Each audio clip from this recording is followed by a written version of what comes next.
안녕하세요. 안경토 회원 여러분. 오늘은 주제가 엔비디아입니다.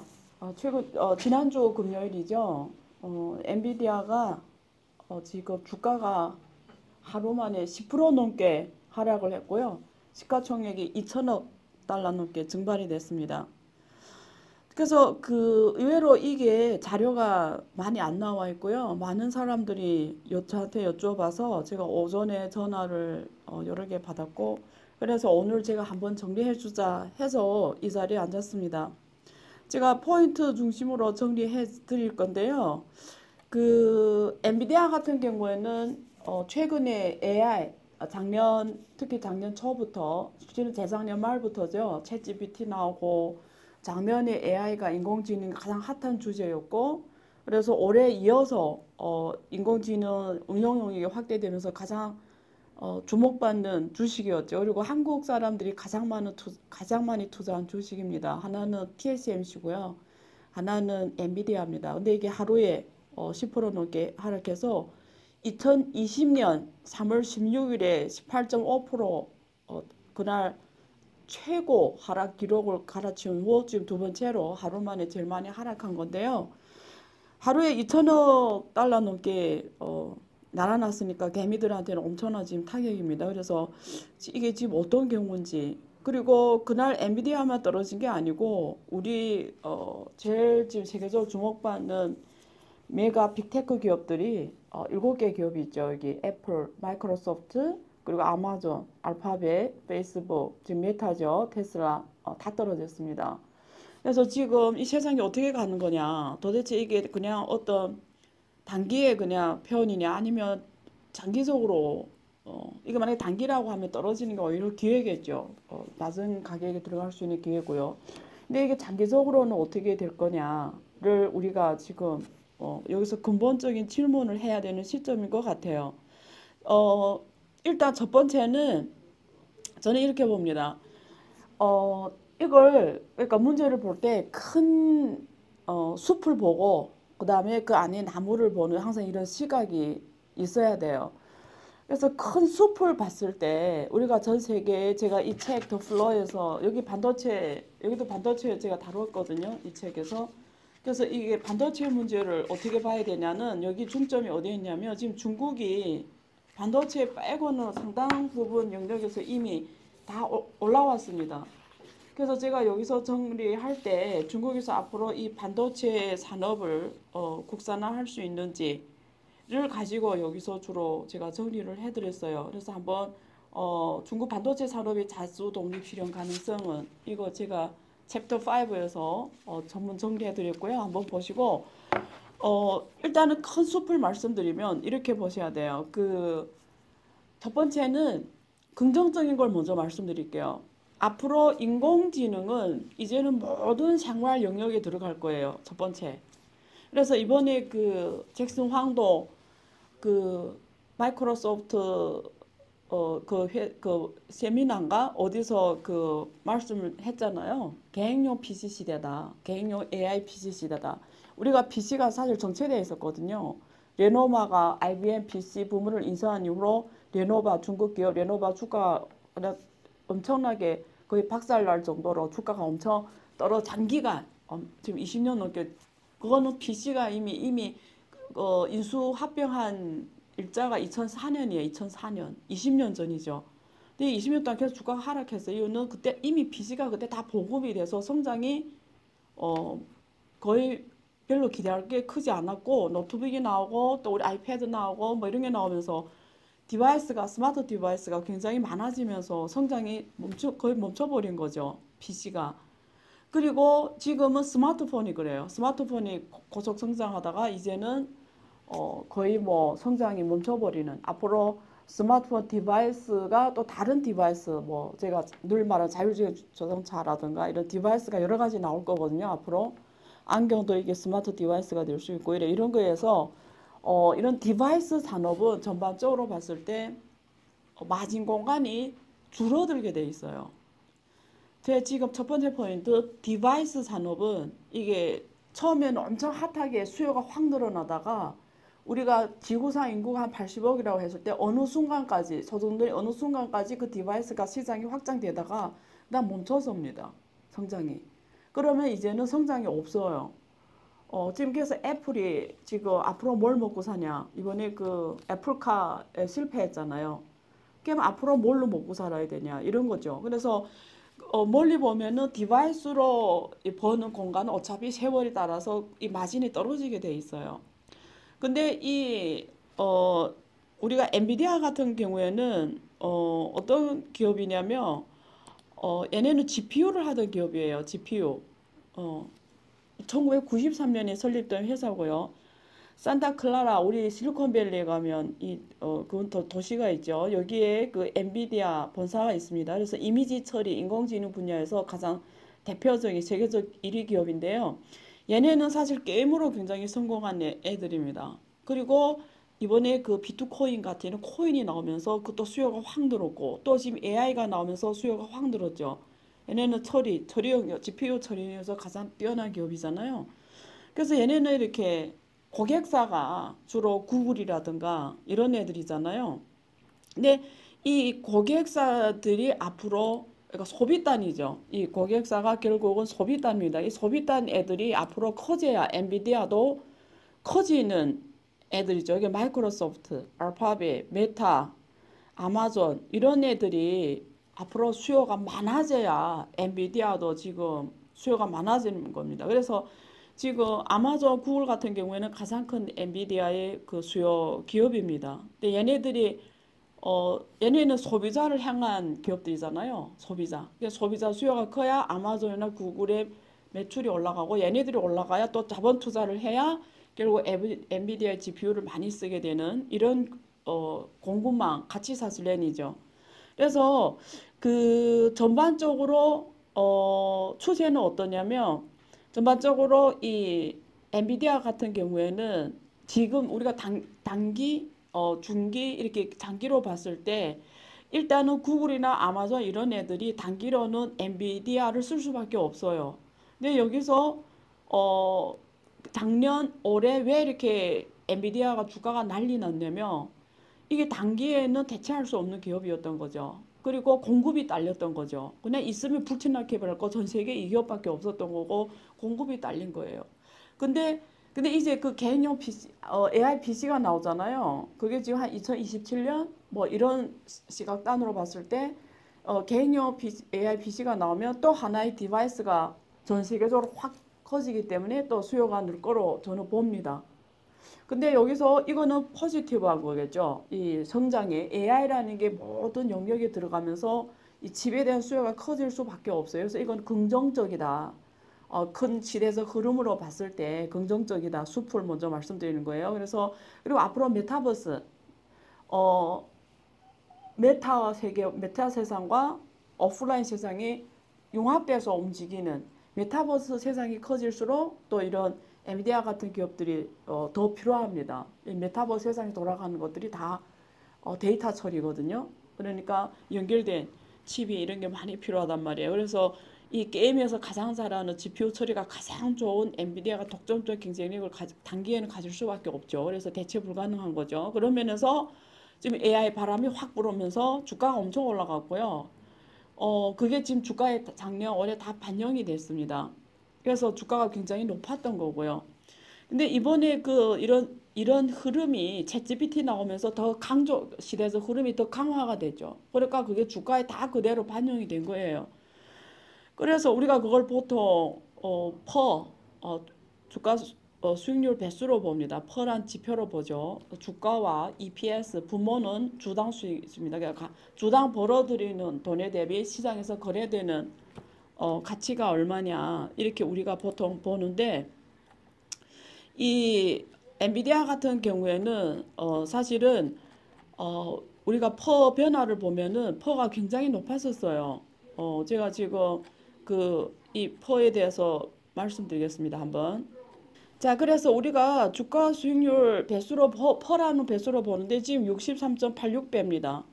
63.86배예요. 그러니까 무슨 말이냐면 이 한 주당 엔비디아 이익을 1달러 만들 때 시장에서는 63.86달러로 거래된다는 거예요. 63.86달러로. 내가 이 엔비디아 주식을 엔비디아 주식을 샀다. 한 주 샀다 하면은 이 엔비디아가 나를 위해서 1년에 이익을 1달러씩 벌어줘요. 근데 내가 1달러씩 벌어두는 엔비디아 이 주식을 63.86달러로 샀다라는 거예요. 그게 몇 년이 원가 회수 몇 년이 걸려요? 63.86년이 걸려요. 63.86년이 지나야 내가 이 원가를 회수한다라는 게 이게 퍼의 개념이에요. 예? 근데 이게 또 어떤 개념이냐면 퍼는 버터의 성장주, 미래 시대에서 흐름을 반영하는 주식들이 이 퍼가 높습니다. 막 몇백 배수로 하거든요. 그래서 보통 이런 성장주는 우리가 주당 이익을 가지고 돈을 버는 개념이 아니라 보통 자본 차이, 캐피탈 게인이라고 하죠. 내가 들어갔던 가격과 파는 가격, 이 차이를 먹는 거거든요. 성장주는. 엔비디아 같은 거는 성장주입니다. 그럼 내가 63배로 지금 들어갔는데 이 엔비디아가 성장이 빨라가지고 200배가 됐다. 이러면 200배하고 63배 요 가격차가 내가 벌어들인 자본 차익입니다. 그래서 보통 이런 성장주를 살 때는 시대적 대표 주식을 살 때는 캐피탈 게인을 보고 들어가는 거거든요. 근데 지금 우리가 한번 볼게요. 이게 지난해 퍼가 얼마였냐면 228.16이었어요. 퍼가 228배 넘었죠. 근데 지금 63배로 떨어졌죠. 그러니까 무슨 말이냐면 가격 차이를 보는 공간이 줄어든다는 거예요. 점점. 뭐냐면 이미 작년에 AI의 시대에서 부분을 많이 반영을 했다라는 거예요. 그러면 앞으로 이 시대에서 흐름을 반영한 부분이 이미 작년에 많이 반영이 됐으니까 올해 63배로 떨어진 거예요. 그러면 투자자 입장에서는 이 캐피탈 게인 보는 공간이 떨어졌다라는 거예요. 228배 하던 게 63배니까 캐피탈 게인이 오히려 나는 자본 차익은 못 본 거죠. 근데 계속 갖고 있으면 나는 그냥 주당 벌어들인 이익, 엔비디아가 많이 팔수록 순이익을 중에 한 주만큼은 나한테 오는 거죠. 그걸 나는 보는 거죠. 그래서 퍼라는 게 그런 개념이다. 그래서 첫 번째 요점은 시대에서 흐름을 반영하는 AI 대표주인데 그게 상당 부분 가격에 많이 반영이 됐고요. 그런 부분이 지금 이 주식의 가격이 굉장히 높기 때문에 상당 부분을 지금 잘 실현하고 있다. 근데 또 이 주식이 뭐냐면 여기 직원들이 주식을 많이 갖고 있어요. 이게 보통 기술 기업들은 직원들한테 특히 중요한 임원들한테 직원이 스톡 옵션 이런 걸 통해서 주식을 살 수 있도록 이런 플랜을 갖고 있어요. 우리가 ESPP라고 합니다. 그러니까 보통은 시장보다 낮은 가격에 살 수 있는 권한을 주는 거예요. 근데 엔비디아 ESPP를 보면은 지금 지난 18년 동안 지금 6,200만 달러의 주식이 직원들이 주식으로 지금 분배가 됐습니다. 근데 여기에 지금 어느 그 직원 같은 경우에는 이걸 지금 이번에 누가 팔았냐를 보면 지금 직원들이 팔고 있어요. 그러니까 차익 실현하는 거죠. 이런 ESPP 이 플랜을 갖고 있는 이 주식을 갖고 있는 권한을 갖고 있는 직원들이 이 주식을 팔아서 차익 실현하는 부분이 있는 거죠. 그래서 그런 부분도 주가에 영향을 미치고요. 그 다음에 그러니까 굉장히 가격이 많이 반영이 됐다. 미래 흐름에. 그러니까 지금 직원들이 파는 걸 봐서는 이미 이 사람들이 가장 이 주식을 잘 아는 애들이잖아요. 어떻게 보면 그런 부분에서 차익 실현하는 걸 봐서는 이미 굉장히 오를 대로 오른 부분이 있다. 그런 단기에 봤을 때. 그래서 제가 지금 퍼로 말씀드린 거고요. 자, 그래서 장기로는 메타버스 세상도 오고 개인용 AI PC도 오고 이런 장기 비전을 봤을 때는 계속 갈 건데 그 시점이 언제 오냐는 지금 개인용 AI PC는 2027년이잖아요. 메타버스는 뭐 지금 한 2030년 이렇게 봤을 때 장기로 봤을 때는 엔비디아 수요가 계속 갈 수밖에 없어요. 근데 경쟁자를 봐야 돼. 또 엔비디아 말고 누가 또 이렇게 경쟁사로서 들어올 수 있냐. 그러면 지금 대부분 AMD를 말해요. AMD. 근데 AMD, 엔비디아는 다 중국과 관련된 주식들이에요. 과거에 중국 시장을 주로 했던 애들이에요. 그래서 주로 중국 시장에서 돈을 많이 벌던 애들인데 지금 미국, 중국 이런 미중 갈등 때문에 이 반도체 공급망이 분리가 돼버렸어요. 그래서 중국 같은 경우에는 제가 이 책에 지금 적은 거잖아요. 반도체를 이제 국산화하겠다라는 거죠. 그 말은 이 모든 부품, 반도체 공급망에서 부품을 다 국산화하겠다, 자국 기업으로 하겠다라는 거예요. 그러면 엔비디아나 AMD는 점점 AMD는 중국에서 이미 미국 가서 중국 기업들 블랙리스트로 많이 올려서 그런 걸 페널티를 많이 주니까 AMD는 중국에서 이제는 사지 못하도록 이미 블랙 기업으로 올렸습니다. 그래서 지금 굉장히 큰 타격 받았는데 어쨌든 AMD, 인텔은 경쟁 관계인데요. 그런 면에서 앞으로 그 한 몇 년간의 세월에서 경쟁사가 나타날 거냐. 근데 원래는 중국 시장이 딱 받쳐주면은 이게 또 상대적으로 괜찮은데 가장 전 세계 반도체의 절반을 소화하는 중국이 이제는 국산화하고 자기 기업을 키우고 가겠다 이러니까 이런 생각 하셔야 돼요. 이 여기에서 포인트가 뭐냐면 이런 빅테크 기업들은 끊임없는 R&D를 해야 돼요. 기술 개발을. 돈이 계속 들어가요. 근데 이렇게 옛날에 중국 같은 시장이 딱 받쳐주잖아요. 50%. 중국이 계속 성장하고 이러면 그 들어가는 R&D 비용이 중국 같은 시장에서 다 수익으로 돌아와요. 우리 그걸 액세스 한다고 그래요. R&D 비용을 액세스 할 만한 시장이 있어야 되는 거예요. 그래서 과거에는 미국이 빅테크 기업들이 세계 기술을 인도하고 끌어가고 성장시키고 그거에 돈을 엄청 썼죠. R&D를 투자하면. 전 세계 인재 다 미국에 모이고 거기서 엄청 R&D를 하면 그 투자된 R&D 비용만큼 중국 시장이 딱 받쳐서 거기서 액세스를 딱 하고 수익 실현시키고 그 일부분을 주주들한테 나눠주고 일부분은 또 R&D에 넣고 또 성장하고 이러고 또 중국에서 액세스하고 이런 게 이렇게 돌아가다가 지금 미국하고 중국이 딱 공고망 쪼려들잖아요. 세계가 분리가 되면 두 가지 문제가 생겨요. 세계는 앞으로 여러분이 앞으로 읽어야 되는 세상은 이미 미국과 중국과의 공고망 갈등으로 기술 갈등으로 지금 두 개의 현상이 나타나게 돼요. 하나는 중국은 그동안 미국하고 역할이 미국은 기술을 선도하고 앞에서 딱 끌어가고 R&D를 막 선도적으로 투자하고 인재를 집중해서 끌어가고 중국 시장에서 액세스하고 이렇게 갔다고 하면 앞으로 공급망이 분리되기 때문에 이 기업들이 앞으로 어차피 기술을 계속 하려면 R&D를 계속해. 2나노미, 1나노미 계속 천문학적인 기하로 증가하는 코스트를 담당 R&D를 해야 되는데 공급망이 딱 쪼개지니까 이 고비용의 R&D를 여기서 어떻게 액세스를 못하는 거예요. 그럼 이게 지속 가능한 자본 투자가 일어날까? 제가 앞에서 말한 것처럼 우리가 말하는 그 7개 구글 같은 기업, 메타 같은 기업, 아마존 같은 기업 이런 기업들이 계속 투자가 가능할까? 이 방대한 중국 시장을 받쳐 안 주며 액세스 할 만한 시장, 구글은 좀 나아요. 구글은 사실 중국 말고 세계 다른 시장에서 유럽이나 뭐 거의 뭐 유럽은 자체에 플랫폼이 없거든요. 다 구글 쓴단 말이에요. 구글은 좀 나은데 이런 방대한 엔비디아나 AMD나 이런 테슬라 포함해서 다 중국 시장에 액세스 역할을 하는데 이런 방대한 시장이 받쳐 못 주면 가는 게 한계가 있을 수밖에 없다라는 거죠. 이런 급격하게 큰 시장이 성장하는 시장에 그래서 인도가 빨리 성장하면서 그 수요를 대체해주면 되는데 내 보기엔 시간이 좀 걸릴 것 같아요. 그래서 그런 부분에서 세계는 미중 이게 기술 갈등 때문에 이런 고첨단 기업들이 R&D를 지속 가능할 수 있는 액세스 할 수 있는 시장이 떨어져 나갔다. 그리고 중국은 자체적으로 한다 앞으로. 이런 부분에서 퀘스천을 좀 갖고 있어야 돼요. 또 두 번째, 중국은 어떤 역할을 하면 저부가가치 제품을 전 세계에 그냥 요즘에 테무 난리 났잖아요. 전 세계에 도매행식으로 전 세계에 수출하는 나라잖아요.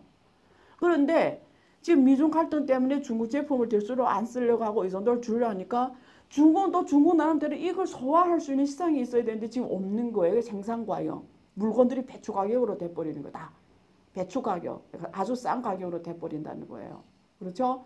껌값이 돼버린다는 거예요. 한국식으로 표현하면. 그러니까 중국은 또 이게 저부가 같이 대량 생산 과잉이 된 물건들을 전 세계에 수출해야 되는데 미국이 또 딱 못하게 하니까 중국 날도 힘든 거예요. 중국 기업들이 지금 다 전통이 다 무너져 가고 있잖아요. 그래서 제가 이렇게 표현하는 거예요. 중국은 전 세계에 디플레이션을 수출하고 있고 미국은 전 세계에 인플레이션을 수출하고 있다. 이게 지금 우리가 살아가는 세상입니다. 자, 그래서 지금 엔비디아 같은 기업들은 이런 큰 그림에서 숲에서 보면은 일단 또 이런 글로벌 정세에 있다라는 걸 놓치면 안 돼요. 그러면 엔비디아는 앞으로 중국 시장을 안 하고 나머지 시장에서 계속 선도를 해가야 되는데 이게 AMD 같은 기업들 그리고 또 누군지 모르는 기업들이 나와서 이 엔비디아를 많은 부분을 대체할 수 있냐 이런 걸 우리가 리서치 해야 됩니다. 근데 제가 여기서 봤을 때는 앞으로 가장 엔비디아의 가장 큰 경쟁사는 여기 이게 제가 한번 세계 PC GPU 마켓의 시장 현황 보면 엔비디아가 82%하고요. 인텔이 9%하고 AMD가 9%합니다. 그래서 직접적으로 봐서는 엔비디아, 인텔, AMD가 경쟁자 같은데 저는 좀 다르게 봐요. 오히려 앞으로 사실은 엔비디아의 경쟁자는 이런 기업이 아니라 오히려 저는 수요처라고 봐요. 고객사. 구글, 아마존 이런 애들이 앞으로는 자체 칩을 개발하는 쪽으로 다 전략을 변경할 거예요. 그러니까 엔비디아 칩을 쓰는 부분을 좀 더 줄이고 자체 칩을 개발할 거예요. 구글도 자체 지금 TPU를 하고 있단 말이에요. 이게 왜 그러냐면 생각해봐요. 조금 세상이 무섭습니다. 생각해봐요. 지금 개인용 AI PC가 나오잖아요. 이런 AI. 그럼 내가 하는 모든 행동이 다 누군가가 알고 있다라는 거예요. 내 데이터가 누군가가 알고 있기 때문에 앞으로는 나의 데이터가 제일 중요해요. 나의 보안이 제일 중요해요. 그리고 이런 플랫폼 기업들은 그걸 다 자체가 컨트롤하지 않으면 안 됩니다. 무너지는 거거든요. 이런 거대한 빅테크 플랫폼 기업들은 그걸 자체가 컨트롤해줘야 되는 거예요. 스큐리티를. 그러니까 이게 자체 칩으로 해야 되는 거예요. 그리고 그 자체 칩에 가지고 있어야 그 데이터나 모든 게 다 내가 컨트롤할 수 있는 거예요.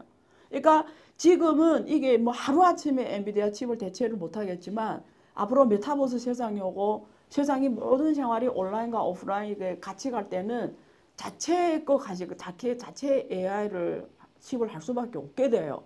오히려 그래서 엔비디아의 가장 큰 경쟁사는 놀랍게도 그게 고객사가 될 수가 있다라는 거지. 세상이 이렇게 변할 수가 있다라는 거지. 왜? 데이터 때문에. 그런 면에서 단기에는 얘네들이 불가능하게 하루아침 되는 건 아니니까. 그래서 사실은 앞으로 엔비디아의 경쟁사는 AMD가 아니라 고객사. 지금 구글이 뭐 ARM 기반 커스텀 CPU 엑셀을 이미 발표했고요. 메타도 AI 반도체 MTIA라고 해서 2세대 지금 발표했고요. 그래서 지금 이런 부분의 변화를 우리는 또 봐야 됩니다. 크게 숲에서 봤을 때. 그래서 그 앞에서 큰 숲을 말씀드렸는데 포인트는 미래는 메타버스고 개인용 AI PC 시대가 오기 때문에 수요는 계속 반도체는 수요는 계속 늘어날 거다. 그런데 미중 갈등이라는 역사적 이 큰 공급망이 쪼개지기 때문에 거기에 따른 지속적인 높은 R&D를 계속해야 경쟁력을 확보하는데 거기에 액세스 시장이 누가 들어올 수가 있냐, 어느 시장이 될까, 중국 빼고 남은 시장에서 그 기능을 할 수 있는지 이런 걸 체크해야 되고요. 세 번째는 점점 데이터가 중요해지기 때문에 고객사가 오히려 가장 큰 경쟁사이기도 할 수 있으니까 이런 변화도 우리가 봐야 됩니다. 그래서 일단 숲 측면에서 지금 제가 한번 정리를 해드렸고요. 그 다음에 반도체 산업은 이렇게 봐야 돼요. 여러분 만약에 엔비디아 지금 들어가야 돼 말아야 되냐 이런 단기는 이 주가 변다는 걸 아무도 몰라요. 단기는 귀신이라도 몰라요. 그렇죠? 우리가 보통 전문 용어로 우리 파이낸스에서는 이걸 단기는 아무도 예측 못한다라는 이 이론을 전문 용어로 랜덤 워크라고 합니다. 랜덤 워크. 이게 술을 마신 사람이 막 걷는 것처럼 막 이렇게 막 그 패턴이 없는 거예요. 단기는 주가가. 근데 장기에는 큰 시대에서 흐름에 따라 주가가 간다라는 거거든요. 근데 반도체 산업의 가장 큰 속성은 뭐냐면 혼자서 못한다라는 거예요. 혼자서. 그러니까 우리가 어떤 사업이 좋은 사업이냐. 내가 공급망을 A부터 Z까지 내가 다 컨트롤할 수 있으면 나는 거기서 누구도 들어오기 힘들어져요. 내가 한번 이 전체 산업 사슬을 해서 A 원자재부터 마지막 소비자까지 가는 공급망을 내가 다 컨트롤할 수 있어야 내가 진짜 아무나 여기 장비 못 들어오는 거예요. 근데 반도체는 이렇게 혼자 못 합니다. 이게 말도 안 돼요. 그래서 반도체는 보통 반도체 소재, 반도체 설비, 장비, 그리고 부품, 그리고 설계, 제조, 패키징, 그리고 최종 소비자 디바이스 있잖아요. 디바이스. 우리가 PC라든지 전자통신 제품이라든지 전자산업, 자동차, 이런 공업, 이게 다 최종 소비단인데 이게 다 돼야 돼요. 근데 어느 반도체 기업이 이 전체를 컨트롤할 수가 없습니다. 그런 면에서 상단과 하단이 다 크게 영향 받는 산업이 반도체 산업이에요. 그리고 지금 반도체 산업이 국가 안보 개념으로 들어와 버렸어요. 경제 안보 개념으로. 각 국가가 이제는 다 자국에서 하겠대. 자기 나라가 다 하겠대. 자국 내에서 하겠대.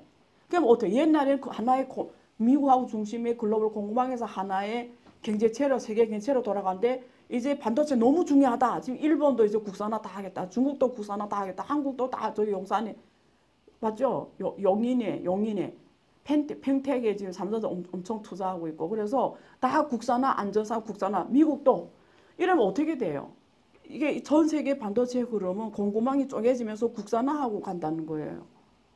그러니까 이게 엄청난 반도체 산업의 글로벌 지금 이 반도체는 가장 글로벌 산업이거든요. 글로벌화된 산업이고 가장 공급망이 넓게 쪼개진 산업이었는데 지금 이게 경제안보 개념으로 들어오면서 이게 사실은 이런 공급망 리스크가 있습니다.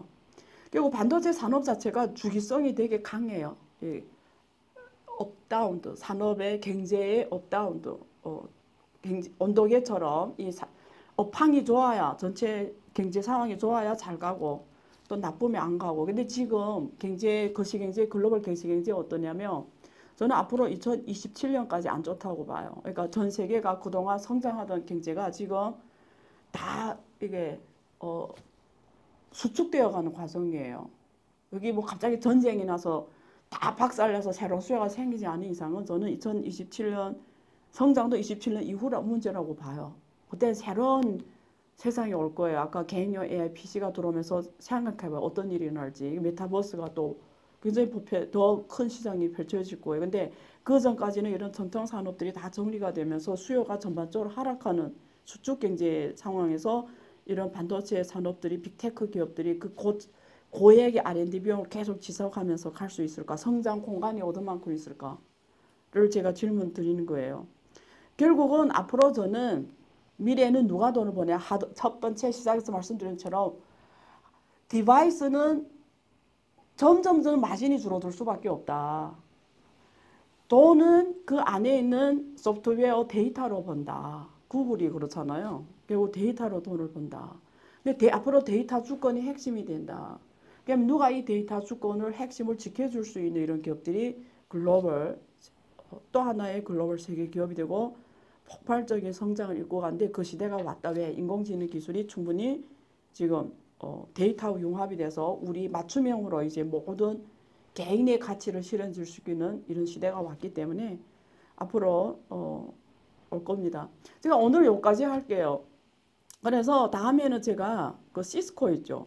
시스코가 엔비디아하고 주가 굉장히 비슷했습니다. 2000년 초반에 엔비디아처럼 고고행진을 하다가 하락하고 장기간 이렇게 떨어져서 계속 거의 뭐 정체가 되는 상황이 그러면 다음에는 엔비디아가 시스코 같은 기업이 될까를 주제로 제가 또 한번 찍어보겠습니다. 네, 시청해 주셔서 감사하고요. 구독과 좋아요를 꼭 눌러주셔야 돼요. 그래야 제가 또 힘을 받아서 더 좋은 영상으로 여러분들과 같이 할 수 있습니다. 감사합니다.